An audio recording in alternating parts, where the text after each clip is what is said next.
'Twas 3 days before Christmas, not a Bregman in sight. Will Imai be a Cub, or will Jed get a trade just right?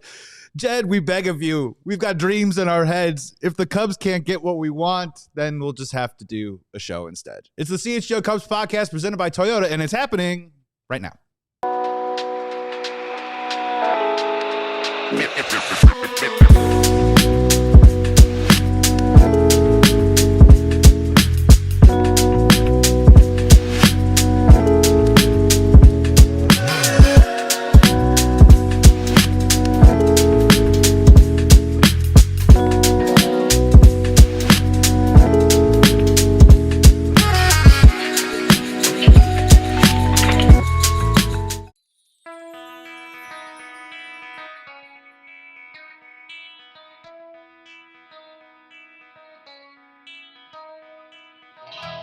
Hey, Chicago, what do you say? It's the CHGO Cubs podcast presented by Toyota, our wonderful partners, Toyota. Let's go places. What's up, everybody? Happy Monday. Happy holiday week to everyone that has been celebrating and will be celebrating this week.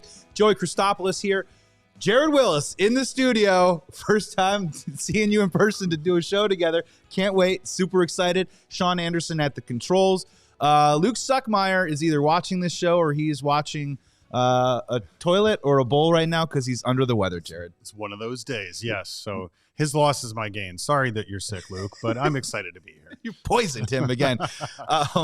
Were you like that? Like back in the day, did you have to? I would get so sick I'd have to put like a pot by the side of the bed. Hopefully.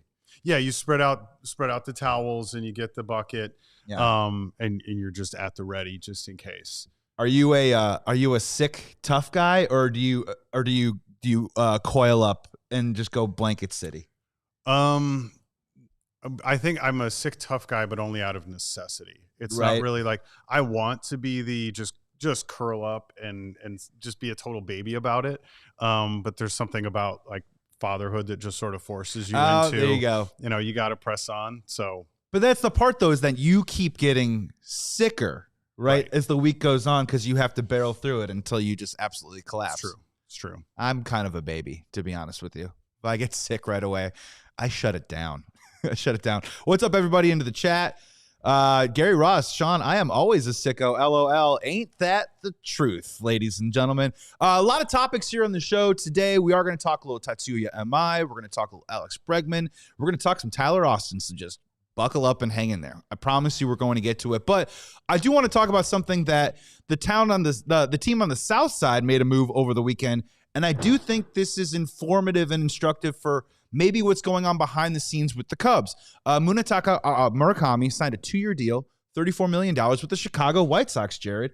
I think there's a lot of different ways that we can go with this conversation, but I just want to get, what were your first impressions when that news came down? Because frankly, I was pretty surprised.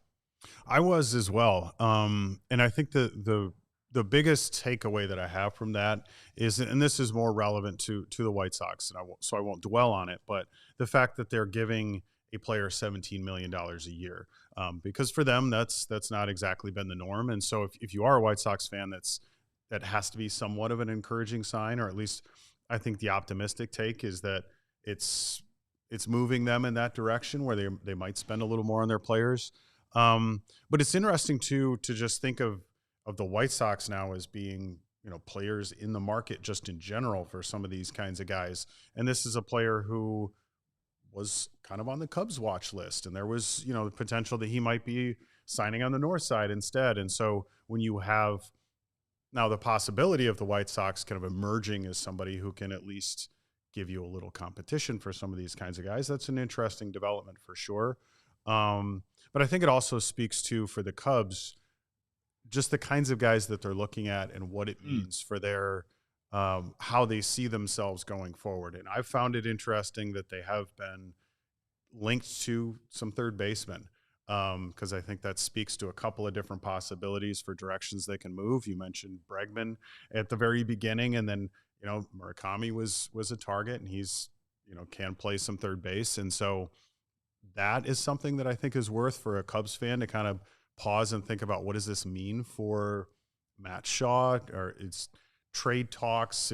What do they think for him as far as like him as a long-term option?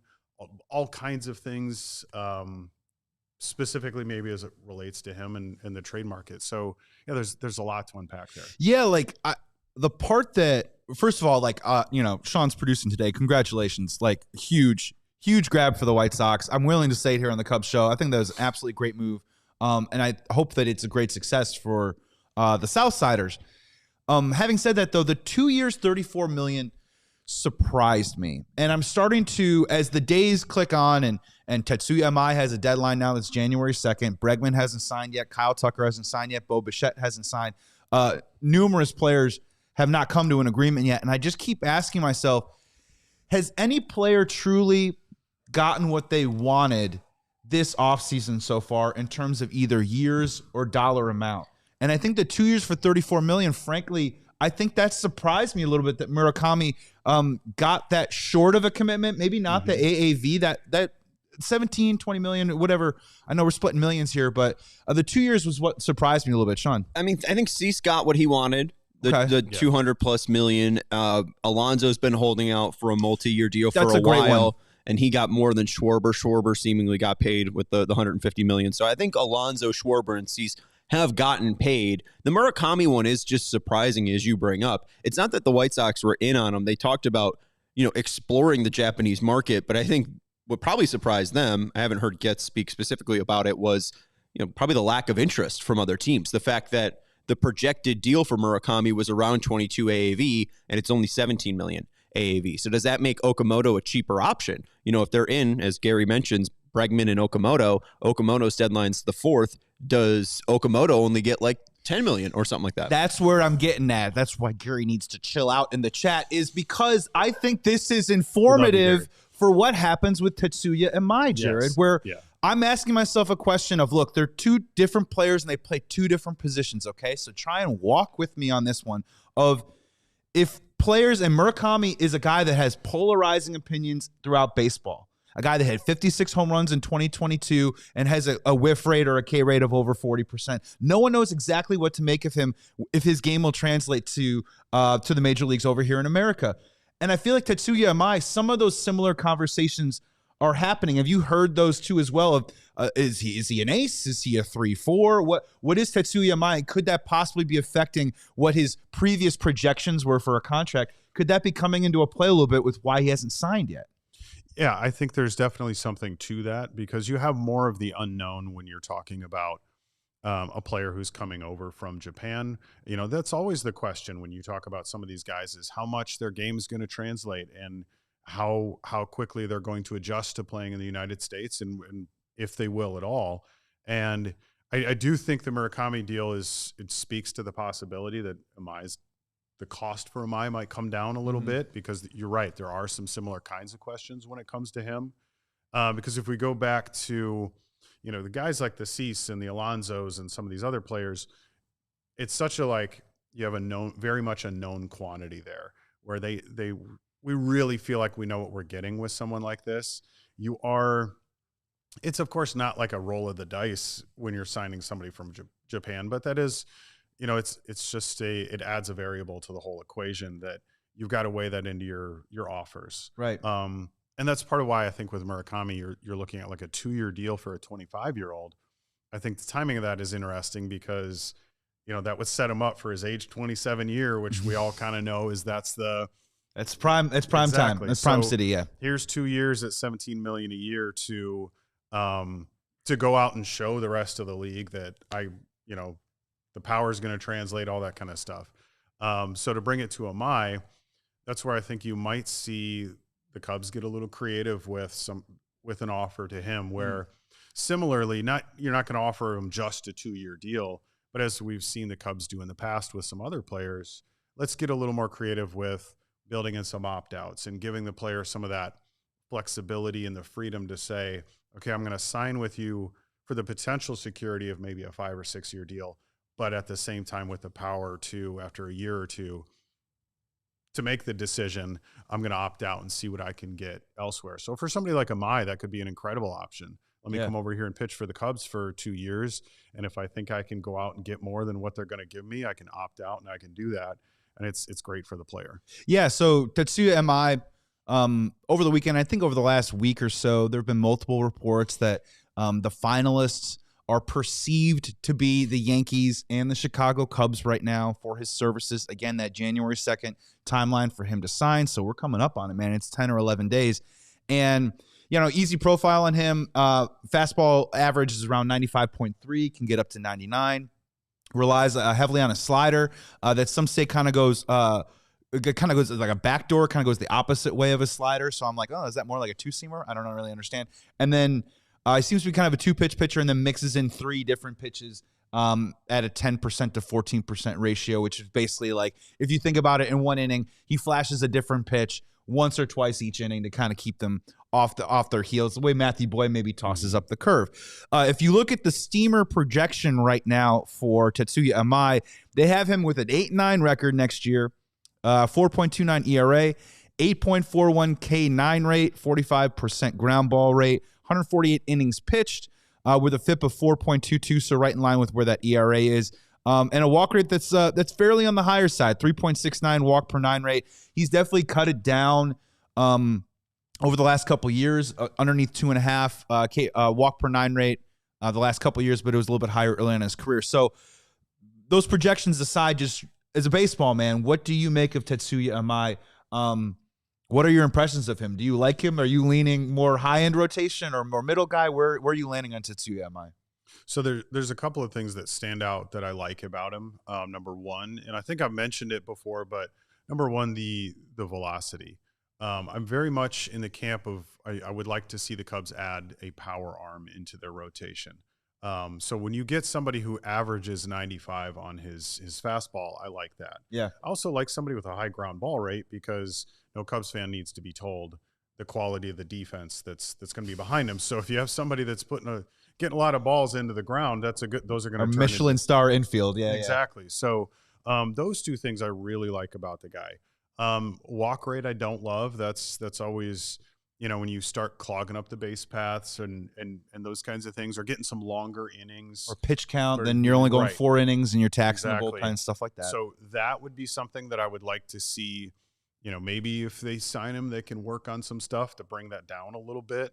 And I'm confident in the Cubs pitching coaching staff that's something that they could do. And the great thing too is they don't need him to come in and be an ace. And so if he is a 3 or a 4, that's not such a bad thing. Because I think one of the main needs that the Cubs rotation has right now is they need some depth. Yeah. Because they've got guys, and you've got guys that you could get to, and I'm looking way ahead, but if you're thinking about a playoff series, as we saw this fall. We should be thinking about that, though, Jared. You're right, man. It's now it isn't too far ahead, in my opinion, to start asking yourself the questions of, after a 92-win season and winning around in the playoffs, like, what are you doing? Can be my game 2 starter? Who can line up that way instead of a little bit more of the hodgepodge roulette that we had to deal with at the end of last year? Yeah, and that's my thinking has been, now that you got that far, then the approach should be, how do we get at least that far, and then of course do even better than that. So yeah, I do think about this rotation in terms of how would they look in a playoff series, and that's kind of something that you should at least have in mind as you're building that group of arms. But they need depth, and so if you bring in Imai and he kind of fills in as your 3rd or your 4th guy, then I think that's great. Yeah. Of course, Justin Steele is going to be something of a question mark. You don't really know exactly when he's going to come back and what he's going to look like when he comes back. But everything we've seen from him, and just from the stuff that he's sharing of the work that he's doing in Arizona, it looks good. And so when you do start to think about what that rotation could look like next year, you add him into that group. That's depth that I feel a lot better about. Yeah, no, it can get you really excited. Especially it creates a little certainty too as well, because you got Tyone coming off. You only got Shota on 1 year. You're gonna have to make a decision on Boyd too as well. So Imai can be part of a core. If you keep Wiggins, if you believe in Cade Horton, all of a sudden you're feeling pretty good about the future of this rotation. We're going to take a break here on the CHGO Cubs podcast. On the other side of the break, Cubs make some minor moves. It's not the big present under the tree, but there are some little trinkets and some little tchotchke items here that the Chicago Cubs signed. We're going to dive into that, finish up our talk on Imai. All this and more coming up on the CHGO Cubs podcast presented by Toyota. Hey, Cubs fans, Toyotathon is on. Get your Toyota while the getting's good. Score value right now on the versatile RAV4. It's America's #1 selling vehicle. Or ride with Tacoma, our rugged weekend warrior. Or hit the road with Camry's available all-wheel drive. Right now, red hot savings with Camry's available all-wheel drive. All going on right now at the Toyotathon. So go ahead to your local Toyota dealer today. Toyota, let's go places. Joey, did you mention the Corolla? I did not. I just hit 180,000 miles on mine. Real dependable vehicle. Just want to My first car ever. Absolutely love the Corolla. And 180,000 miles. That's absolutely nothing. And also right now, what better time it is to become a CHGO diehard? Yep, that's right. Become a diehard today because, I don't know, maybe the Chicago Bears are going to the playoffs right now. You'll get access to the exclusive written content. Adam Johns, Patrick Norton, Jared Wyllys himself get a free t-shirt and plenty of discounts and hang out with us in the Discord lounge. So head to allchgo.com right now for the latest information to join the thousands of CHGO diehards in our community. Can't wait to connect with you on an even greater level. Also, 'tis the season for Blackhawks and Bulls. That's right. It's the Blackhawks and Bulls season on Chicago Sports Network. It's CHSN. So go to chsn.com right now, /podcast to sign up for your 7-day free trial for the All Access plan, which gives you over 300 live games per year. Catch every single basket, every single goal from your mobile device, television, whatever it is that you use to watch your favorite sports here in Chicago. It's CHSN, your home for the Blackhawks and Bulls all season long. And also the White Sox, I do believe, too, as well. Yeah, that's crazy. It's Bulls, Blackhawks, and White Sox. You're talking about all the content on CHSN. It's crazy. At 11 a.m. this morning, I watched the Munetaka Murakami press conference on CHSN. Isn't that dandy? That is quite nice. You could check out all that and more over at CHSN. It's your home streaming advantage. So CHSN also available on Xfinity, DirecTV Stream, and Fubo. Visit chsn.com today for more details. Coming back here on the CHGO Cubs podcast, presented by Toyota. Let's go places. Joey Christopoulos, Jared Wyllys, sitting in for Luke Stuckmeyer today, Sean, as our producer. And hey, I don't know if you're familiar with this, but there's this little thing called the Chicago Bears in town. And they just clinched the playoffs after perhaps the greatest Bears game that I've watched, at least of the 21st century. Pretty damn close. And right now we are offering a very special t-shirt for that game, the Midway Miracle with this awesome CHGO logo on it right now. We're doing a great pre-sale for it. Look, it's close to the holidays. We cannot guarantee that it'll be there for you on Christmas. But guess what? Once you have it, Jared, you have it forever. And you'll have it for a playoff game. That's what matters. Exactly. You'll be able to sport that thing for their whole playoff run. Yes. So put in your order. Because that, I would say, the best Bears game of the 21st century easily. The Bears, so we're not going to go too far deep into this, but like the Bears Saints 2006 to win the NFC Championship game was great, right? Right. When you're talking about the drama, Bears Packers, what needed to happen, where this team is, you might be right, man. Saturday night, very much had to win. You were up against the ropes. You look like you're dead in the water, and then they pull off this. I'm still days later. I'm shaking my head. Right. I still have trouble like processing everything that it took in order for them to win that game. It's just so improbable that all of that would happen. So you've got to commemorate it somehow. So get yourself a t-shirt. Yeah. I think that t-shirt's awesome. Also, this amazing hoodie too, as well. If you become a diehard right now, not a bad idea either. Before we move on to some of the minor moves, I did want to ask you one more thing that I was thinking about on the drive in today. And I want to ask you about valuation of contract. And I think this has something to do with Murakami. And I think it'll have a lot to do with what we're going to see from Imai. And as a fan, I'm going to front it to you like this. I think that there are no doubt some incredibly smart baseball and financial people that work for the Cubs. All right? Like Jed Hoyer, as much as we give him a hard time, is a guy who's done a lot of good things in the city and was a part of a championship in 2016, and he's built this team back to a 92-win team, all right? And from a fan's perspective, I feel like that they create some sort of formula, whatever it is, that creates a valuation of the production that they expect or the projections that they expect, and then probably attach a dollar amount to it. My only thing with that is I don't know. I feel like sometimes that doesn't exist in a full sense of reality type. Like, you know what I mean? Like, we can't just go to a gas station and walk in and go, I've crunched the numbers, and I think gas is worth $1.67 because the market is going to tell you different, that gas is going to be $2.75 or whatever it is. Do you think the Cubs are willing to expand out of their valuation zone to get a deal like Imai done? If they say to themselves, he's a $110 million player, do you think the Chicago Cubs are willing to spend $130 million even if their models tell them that it's worth a little bit less? Yeah, that's a really good question.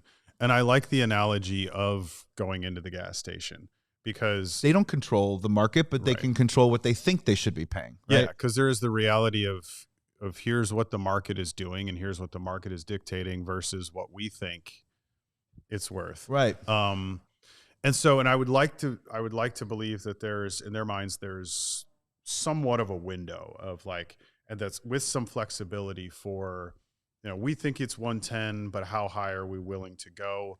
And what I think we're seeing them bump up against sometimes is maybe the upper end of their window, so to speak, is not as high as it needs to be, where there needs to be a little more willingness to, okay, we're more comfortable here, but the market is really telling us it's this. And so we've got to come closer to that, where I think that they do seem a little more stubborn about like, no, this is what we think he's worth. And if he's not going to fall into that range, then we're just... Which is what we heard with Dylan Cease, right? There was a report that he would be involved. They were interested up to $200 million. Yeah. And 210 seemed to be too much. Right. Oh, go ahead. And that's what I'm talking about, where it feels like, okay, for somebody like that, you're not willing to flex 10 more million into the total amount of this contract. It's not 10 million per year. Right. It's 10 million over the course of the entire contract. It's like two Corbin Martins. Right.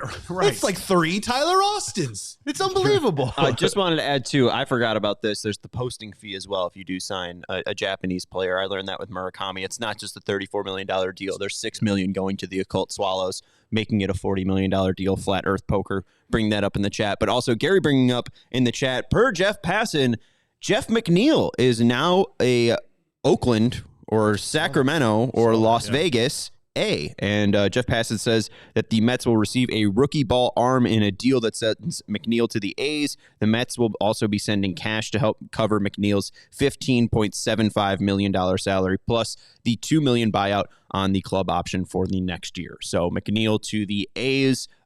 Gary's thinking it means Bellinger to the Mets. Well, McNeil was a good player. Good bat for them for several years. Clearly moving him out is maybe opening up a space for something a little more high priced. And you never like to see the part that I'm getting squeamish about, and I think Cubs fans are too as well, is maybe not inside our division, but you do see in the NL East and the NL West teams that will be our competitors, and our blockades towards, I think, the destination the Cubs want to go next year will be in their way, and they're certainly getting better. Yeah, and that's what, kind of going back to what we were talking about earlier about what your expectations for the Cubs are in 2026, and that should involve thinking about things like that. It's not just about your division anymore, because if you do think that you're building a team that can get through that can win your division, get through the divisional round, and you're talking about an NL Championship Series, then you have to realistically look at how you stack up against the Dodgers and the Mets and the Phillies, and now, even arguably the Padres, because of some of what they've done this offseason. So that's another part of this whole equation is, are you building a team that can compete with the National League as a whole, as opposed to, can we get past the Brewers and the division and that sort of thing? That's a part of this as well. Yeah. But I think going back to the, your point from earlier about their flexibility, I think that's where we're seeing that stubbornness play out sometimes. And I think that's costing them, where it might be time for, as an organization, for that front office to pay more, be more willing to look at, this is what the market is doing, so we've got to adjust. Well, and my pitch to them too would be, I think that for a large part of it, right, when we talk about the bullpen and we talk about when we're finding guys like Brad Keller, right, and we're hoping, Hobie Milner is going to be a value signing this year. Like, there's a lot of examples where I think the Cubs can point towards success on that. my contention is, and I think what we're driving at a little bit is that when you have an off-season shopping list and you need to, and he says it himself, right? So it's like at this point now, this is one of those times when Jed puts himself out there and says, I think starting pitching is going to be a focus.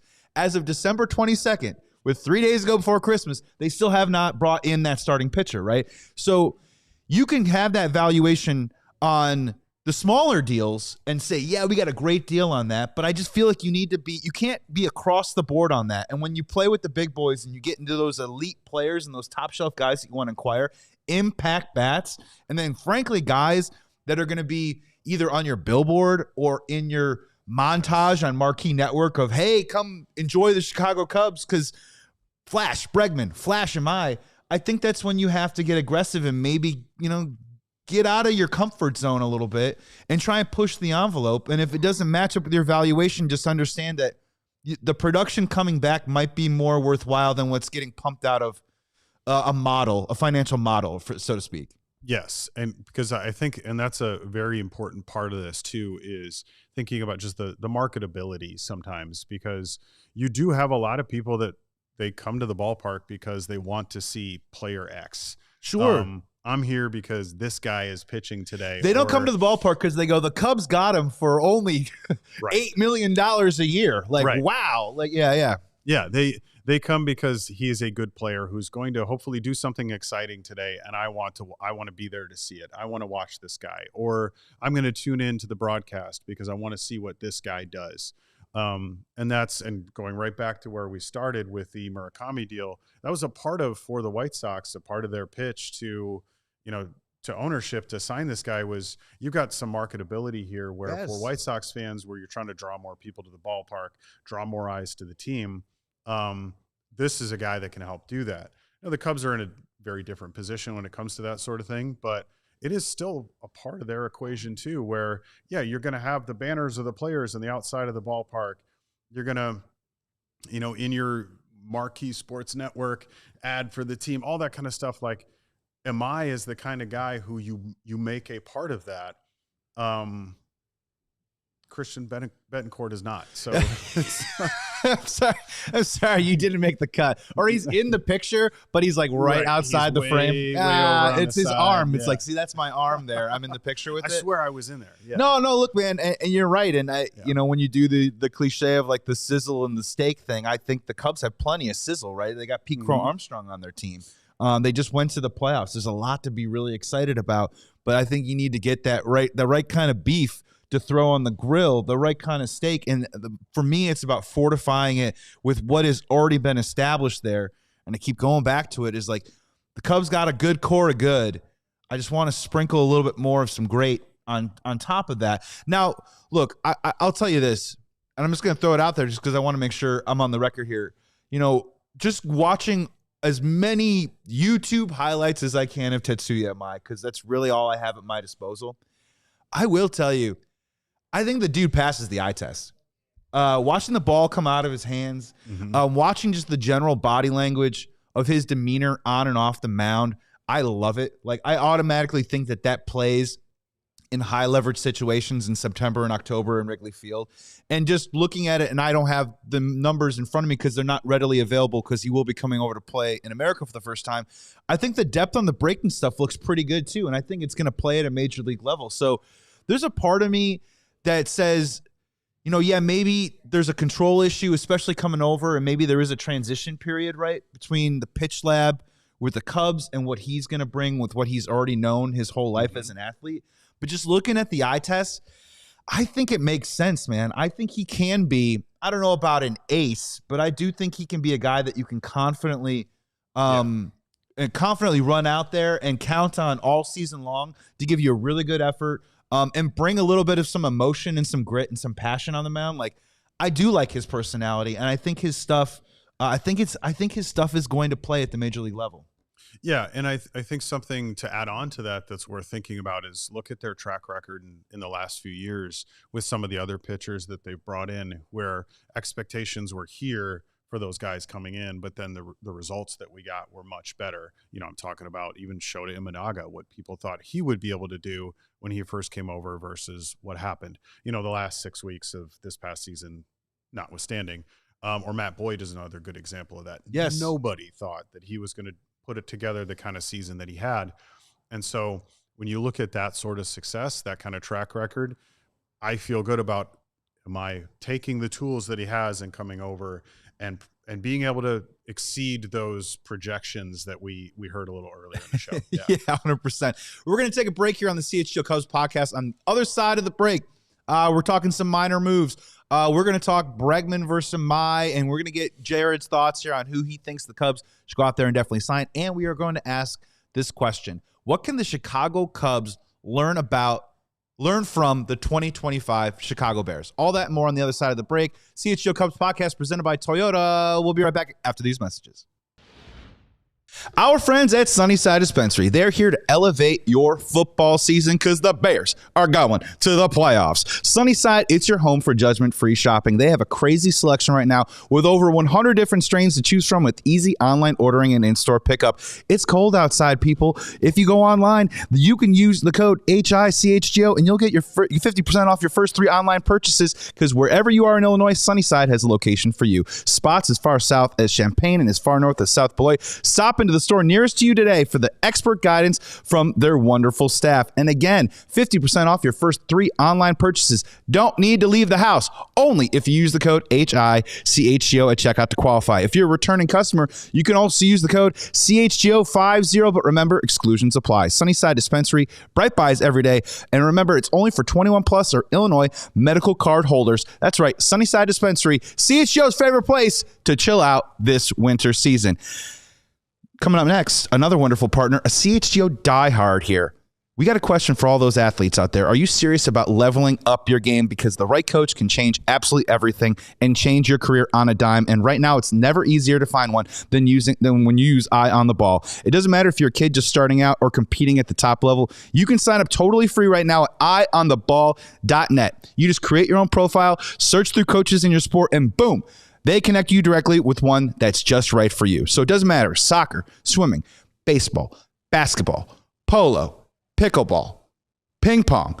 They got something right there to connect you directly with coaches that are right there, and the coaches are waiting to coach you up. So what are you waiting for? Your future coach could be one click away, athletes.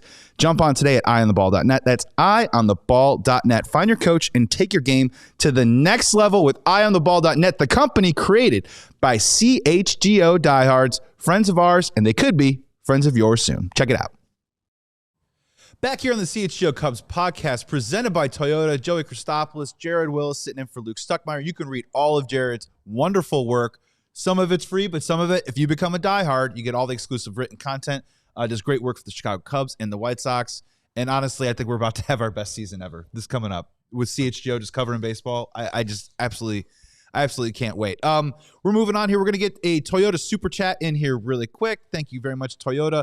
From Becky. What's up, Becky? I don't think we are getting a superstar. And then also from Craig Brindle, too, as well. Jed and Top Shelf should not be used in the same sentence on the Toyota super chat. Well, guys, let's give you what you want here. Let's talk about Tyler Austin, shall we? Yeah, baby. Who said they're not getting a superstar? Hit the horn. All right. Yeah, Jared, let's just go around on it a little bit. Tyler Austin, $1.5 million deal, hasn't been in the major league since 2019, former Yankee, right-handed hitter, plays first base. Christian Bethancourt, the 7 RBI master himself, back in the Cubs system. And of course, Gary Ross dropping in the chat too as well, throwing out some flyers on Corbin Martin and Colin Snyder. Out of any of those players, I don't know if the word jumps out to you is really right, maybe a little bit more low level, but what do you just take away from some of these minor fringe moves by the Cubs? It's organizational depth. It's the kinds of things that, I don't want to say that you're like throwing something at the wall hoping that it sticks, but sometimes you do bring in a guy like that and you get something out of it. But I think there's here you're looking mostly at organizational depth. The Austin deal is somewhat intriguing, but I just don't. There's also, to me, I remember when they had Eric Hosmer a couple of years ago, and he didn't stick around for very long. So some of those kinds of things too, where, we're fast forward to June and we'll be like, remember when Tyler Austin was so, but it's not a dig at these players. It's just the reality of in the baseball economy is like sometimes you sign these kinds of contracts to make sure that you've got guys that fill in that organizational depth that if God forbid you need somebody who can come in and like fill in first base, for example, you have somebody with major league experience that there's some potential there where you feel like we could get something out of him. Then, it's a stopgap to some extent. But then there is also the possibility, especially with going back to some of like the success that they've had with pitchers where you do pick somebody up that doesn't, to the outside observer, doesn't look super impressive, but then you end up getting somebody like, like Gary mentioned in the chat, Brad Keller, who was able to come out and do what he did for the Cubs last year, where that does happen. Is it super common? No, because if you look at the number of guys that don't pan out versus the Brad Kellers that you get, that's a very lopsided equation. Yeah, and well, Brad Keller also was far more accomplished in the major leagues than I think a Corbin Martin is right now. I think what they try and do, right, is I think they try and like allocate and bring in traits. Yes. Traits that they like in their system that they can work with. And then at the end of the day, it all comes down to execution, right? And that comes down to a player issue. When it comes to Tyler Austin, yeah, I get it. As a Cubs fan, every time you see a signing, you immediately like want to like pencil this dude in and be like, what is he going to offer the major league roster? I wouldn't even go that far. I think like the most optimistic scenario for Tyler Austin is maybe he brings you a facsimile of what Justin Turner gave you last year, but for only $1.5 million instead of $8 million. And let's all remember Justin Turner didn't really give us much. I mean, not to disparage the guy because he was a great baseball player for a long time, but really was kind of a player in name only that final year and a clubhouse presence more than he was an offensive, productive player. So when it comes to Tyler Austin, if he makes the team, great. If he contributes and hits 4 or 5 bombs for the Cubs this year, I think that would be a win. Sean? Just to chime in here, Gary's asking in the chat, asking Jared specifically, what if Snyder or Martin is the next Brad Keller? Just to answer the question directed at Jared, I guess my name is now Jared, Keller was a starter and then made that transition to the relief role. Martin, over the past years that he's been healthy and pitching, 18 innings pitched, 22 1/3 innings pitched, 16 innings pitched. There were some games started, but not a lot of length. I don't think that these guys are going to be able to ratchet up to where Keller was. Keller was like around an average fastball, around 93.7 in 2024. Snyder's around 92.5. Martin does already throw fast at 95.9, but I don't think you're going to see a tick up to 100 where Keller was. Keller's also a much bigger guy, being 6'5" or so. Martin's 6'2". Yeah, so and different players. And real quick, Jared, like it isn't sexy, right? But aren't these guys also coming in to compete with the Gavin Hollowells and the Ethan Roberts of the system? Guys that, surprisingly enough, you will have to probably use during a very long Major League Baseball season, but aren't major contributors. Yes, and Craig Counsell talks about this a lot. About he thinks of a season in terms of the number of innings that you need covered. And he has said many times that requires a lot of different people. Yeah. And so and this usually comes up in spring training, but when we get really hung up on, who's going to make the opening day roster, it's like, okay, we'll give it a couple weeks and then somebody else is going to be in this spot and this guy's going to get hurt or this guy's going to get moved down. So that is why you do bring in guys like this, because are they going to be major contributors over the course of the whole season? No, probably not. But could they give you some important innings at different spots during the season? Absolutely. And does all of that add up together to a team that wins 90 plus games? And right. you don't want to discount what somebody at that tier does, because it's all a part of getting you where you want to be. And I think you're bringing up a really good point about spring training, right? Where I get it. Like when you go out to spring training, of course you want to watch PCA and say a hit, but you're not ever worried about those guys.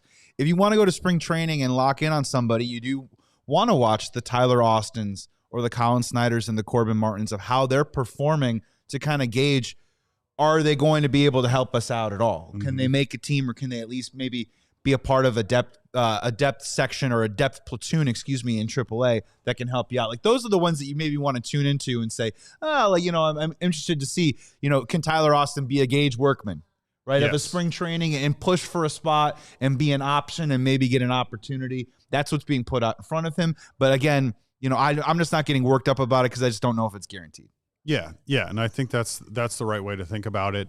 And when the time does come and spring training games begin, that is a good way to think about it, is pay attention to those guys and look at what they're doing and what that means for the roster construction as a whole, instead of maybe as if this one guy is going to like push them over the edge. Because I think that's sometimes the perspective or the expectation that people look at these individual deals like, okay, well, this guy is going to do, these things for this team, as opposed to they're going to factor into the whole equation that still helps the team win, but not in the way that we tend to think of. Yeah. Let's get another Toyota super chat in here really quick. Godfather CHGO says, sign someone I've heard of. You haven't heard of Tyler Austin? Come on, man. He's you maybe heard him headlining a country music festival. Tyler Austin sounds like a country music star of some kind. Yeah, I went to Nashville to see Tyler Austin. Give me somebody. Well, before we go to break and then we hit our last topic, I do want to ask you about maybe someone that we've all heard of before. Another player we talked, Tatsuya Imai. The Alex Bregman watch continues.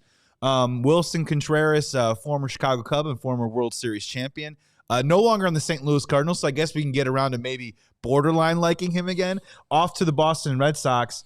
I just want to get your take on like just the dominoes and all the different little pieces going into where Alex Bregman is going to go. Wilson Contreras goes to Boston. Does that take them out of the Bregman sweepstakes, or does that mean that he might be a supplement? You hear the Toronto Blue Jays may be involved with Alex Bregman. I've heard that all the trades for all the pitchers that the Chicago Cubs and Cubs fans would like to acquire, a lot of teams are asking for Matt Shaw right now. Mm-hmm.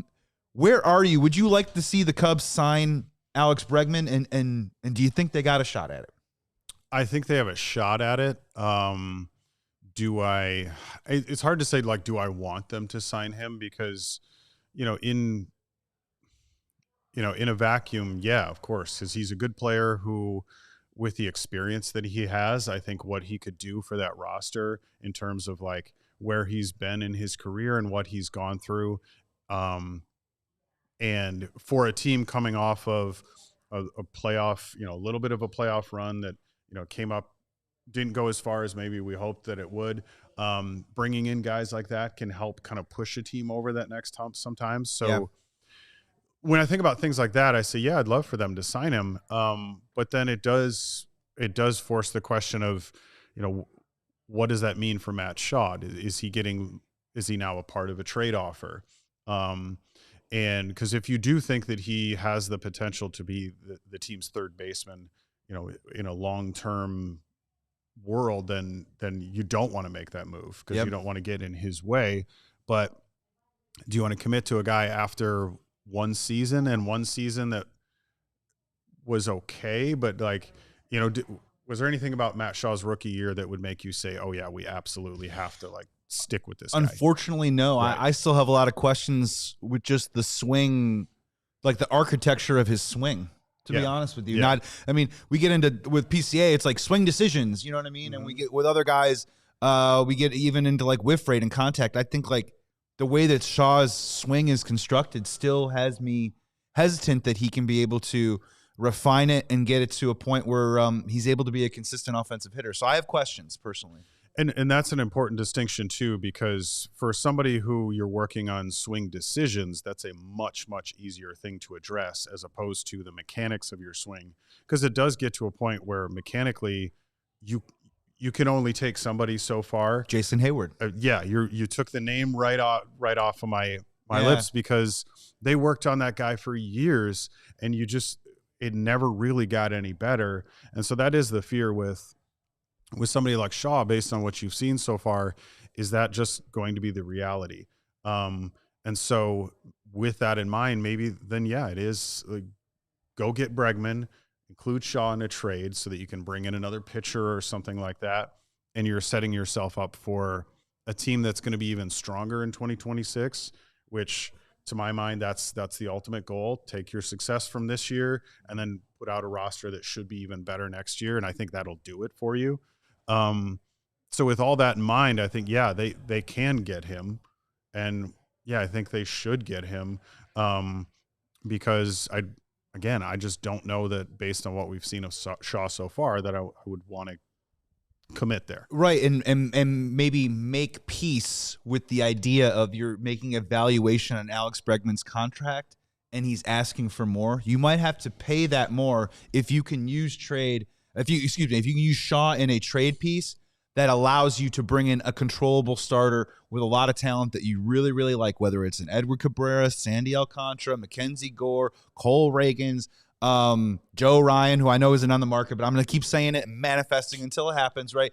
And you have to make peace with that because some of that money that you're paying Bregman probably is money that you're saving in a trade for a really good controllable pitcher. And that's part of the calculus that the Cubs have to deal with right now. One more break on the way on the other side. Me and Jared are going to bring it home round third with a question. What the Chicago Cubs can learn from the 2025 Chicago Bears. You don't want to miss it. Jump in the chat. Great to see all the regulars here. We'll be back in a moment after some words from our sponsors right here on the CHGO Cubs podcast presented by Toyota. 'Tis the season right now for savings at Ray Chevrolet in Fox Lake with hot deals all month long during their year-end sales event. So stop in today. Drive home with $0 down in 0 payments until March on all new Chevrolet models. Or check out the selection of over 125 vehicles priced under $20,000. With one of Chicagoland's largest Chevy inventories, you're sure to find the perfect vehicle for you. And as one of the top-selling Chevy dealers in the Midwest, they're able to keep their prices competitive, so you know that you'll always get a great deal. Plus, raised price promise, it lets you shop confidently because the price you see is the price that you're going to pay. Go see for yourself. Visit our partner today at one of their convenient locations, especially the one right off Route 12 in Fox Lake. And don't miss out on their year-end sales event going on all month long for $0 down, 0 payments until March on all new Chevrolet models. Remember, shop Ray Chevrolet in Fox Lake or at raychevrolet.com. They've been serving the community since 1963. Together, let's drive. I got to tell you something right now. If you're going to a Blackhawks game, Bulls game, or you're maybe thinking about going to the Cubs game next year, the best place to use it is the Game Time app because it gives the advantage back to the fans. It's incredibly easy to use. The Game Time app means that you can trust you'll get 100% authentic tickets on time and at the best price. That's the Game Time guarantee. Plus, fees are always included, so what you see is what you pay. I want to pay for this price at checkout. That's what it's going to be. No crazy surcharges, not with the Game Time app. They have amazing zone deals right now, so you can save even more when you choose a section and let Game Time choose the seats for you. Or you can snag new ticket deals before anyone finds them by following your favorite teams in the Game Time app to receive alerts. You got seat views, panoramic, all the good stuff, and the lowest price guarantee. Take the guesswork out of buying NFL tickets, NBA tickets, NHL tickets, even concerts right now with the Game Time app. So download the Game Time app, create an account, and use code CHGO. You'll get $20 off your first purchase. Remember, terms apply. Create an account and redeem that code. CHGO, $20 off. Download the Game Time app today. Coming back here, round and third on the CHGO Cubs podcast presented by Toyota. Producer Sean Anderson, Joey Christopoulos, Jared Wyllys sitting with us today. Special guest in studio. Luke is out sick. Tomorrow is Tuesdays with Roman. We're hoping to have Luke back. If not, join in. It's going to be our fun Christmas show. We're going to have a great time. And if you haven't already, make sure you like this video. Subscribe to our channel. Oh, yeah, by the way, CHGO Sports right now, we are barreling, hurdling, racing, sprinting towards 100,000 subscribers. We literally did not know if we were going to get there by the end of the new year because we were sitting around 90-ish when the month started. But, man, with Bears going on, all of our great content, we're at 98,200 subscribers right now. So it's free. It's literally the same as hitting like on this video. Just hit subscribe, and it's easier way to find Cubs shows, whatever other content you want to consume with us. So please give that a smash if you can. I hit you up on Slack yesterday, and you were excited about this. I'm excited about this, so we're going to use the last 10 minutes to talk about it. And I just want to front it to you like this. We're going to have a conversation. What do you think the Chicago Cubs can learn from the 2025 Chicago Bears?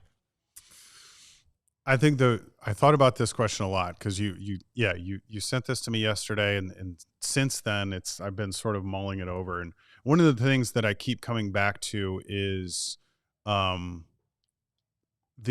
importance of, like, you put together a roster that has guys that can do this, and this, all that stuff that, like, on paper, yes, we think that this is going to work.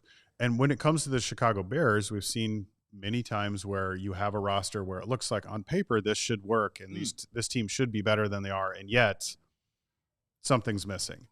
Then you notice the difference in bringing in Ben Johnson and some of what that's meant for like the culture of that locker room. I eat up those post game videos, you know, when he's giving out the game balls. Yeah. As soon as the game's over, I'm like, all right, where's that video? I want to watch. So there's that factor. And it's not to say that the Cubs don't have that, but I think there's a different level to that sometimes where you have something where you're building like an attitude or a sense of belief within a locker room. And some of that comes from, you know, those first couple of late game comebacks, those fourth quarter comebacks where you start to look at what you're able to do and you step up that belief. And so that's a big part of it, where I think the Cubs have done really well at good clubhouse culture, but I think there's almost like you need a little bit of an edge in there too. Oh, okay. Somebody that's like that. You know, it's got to, you hear about pitchers that like, you know, so-and-so's a red ass. Like he goes out there and just pitches angry. John Lester was a guy like that. Mm-hmm. So where sometimes you need, or a John Lackey. David Ross. Like somebody that's going to also, you know, do a little bit of that too. And I don't know that that's the situation in the Bears locker room because I'm not in there, but like, it's one thing to have like really great clubhouse character and a lot of guys that love playing together and enjoy being together. But I think you need, you know, throw a hot pepper in there, you know? And I think the willingness to get out of the comfort zone or get out of the status quo of what you think has been working for success and trying to push the envelope. CHGO, Godfather CHGO lesson, you can't go cheap all the time. So look, like, to your Ben Johnson point, I think we're saying the same thing, but this isn't a criticism of Craig Counsell. No, that's not the way I'm thinking. 100%, because let's be honest, they spent the money to bring in Craig Counsell, and it's been a success. It really has. He's won. He's been over 500 every single season so far. He's won a playoff round. Let's see if he goes further. But the thing with the Chicago Bears is with Ben Johnson is they finally got out of the mode of we're going to stop shopping mid-market for coaches and giving guys the first shot, the first chance, and thinking that you strike lightning in a bottle. Now, Ben Johnson was the first chance, but he was also highly sought after, had a pedigree that far exceeded Eberflus and even Trestman and coaches of that ilk, and they spent the money necessary to bring him in. They also then spent the money necessary to bring in Dennis Allen. Yes. And you can see the effect permeate throughout, by and large, 70 to 75% the same roster outside of some draft picks and stuff that was on the team last year. And my whole thing is that the other part about it is after that win against the Chicago Bears, or that win over the Packers against the Bears on Saturday. So I'm sitting there and I can't believe what just happened. And I'm a psycho and I'm a sicko and I'm the same way about my Chicago Cubs. And I will tell you something right now. I was willing to buy any Bears jersey you put in front of me, right? I was willing to buy the merchandise. I'm willing to honestly like go into debt if it was a $500 ticket to a playoff game. And any other year, I would not even think about it because I'm in my 40s and I have, you know what I mean? But right now, I'm so excited as a fan right now. I'm really willing to like lay down in traffic and have like walk on hot coals for this Chicago Bears team right now. And I understand that the Cubs make money. And I understand that Wrigley is always packed. But I promise you right now, it is not the same fervor and passion that happened in 2015 or 2016. And the Cubs got a small taste of it. And I want them to keep pushing towards that. Yes. Because it's one thing to have loyalty. It's one thing to have sold out crowds every single week.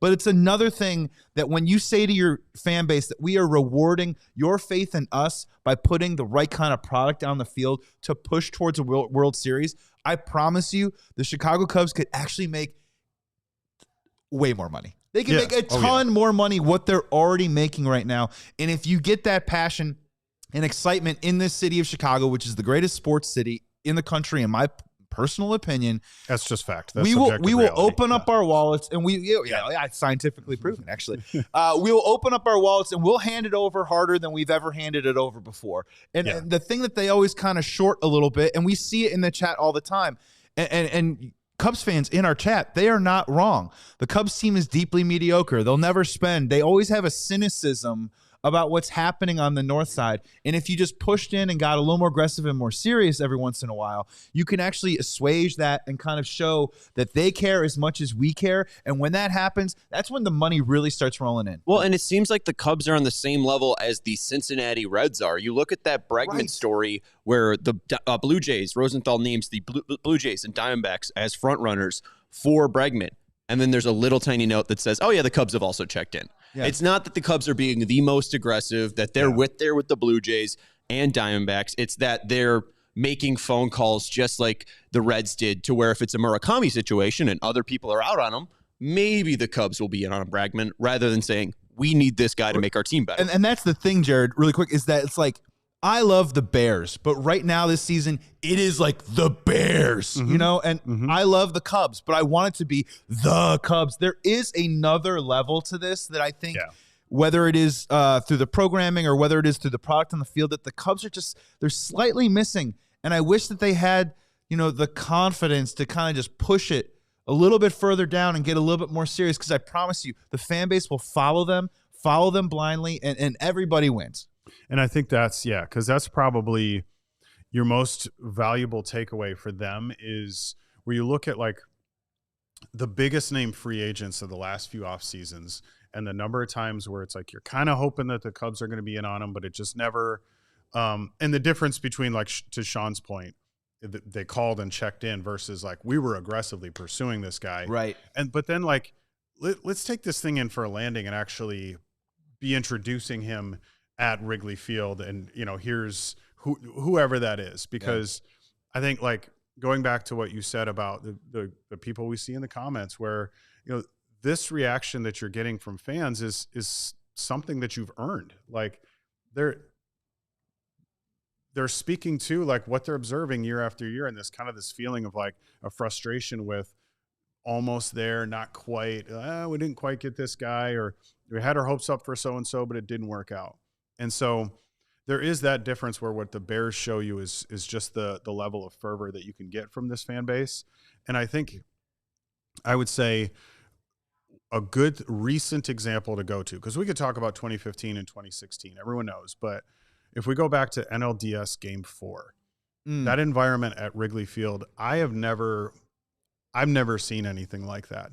That I still I'm getting it right now, like goosebumps a little bit, or like chills, thinking about the sound of those fans chanting Freddie Peralta's name while he's pitching, and sitting there in the press box and thinking, if this was aimed at me, what would that do to me? I'm out there trying to perform and fans are chanting my name like that.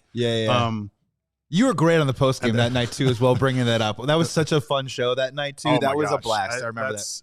And that to me is, I think, the best, like, very, very recent example of what this fan base is capable of. And it is very much, it is a Chicago thing, Chicago sports thing. But I do think among the Chicago sports teams, the Bears and the Cubs are in a unique position where there's like this extra level of devotion that's possible. But if you don't devotion, pain. Yes. A mixture of suffering and because like the Cubs, like, no one needs to be told that the century of not winning, and yet, you know, the dedication to the team, like this is well documented. But I think what that speaks to is what the fan base is capable of in terms of that devotion, where what you're seeing from the Bears and like what you're describing in your own feelings.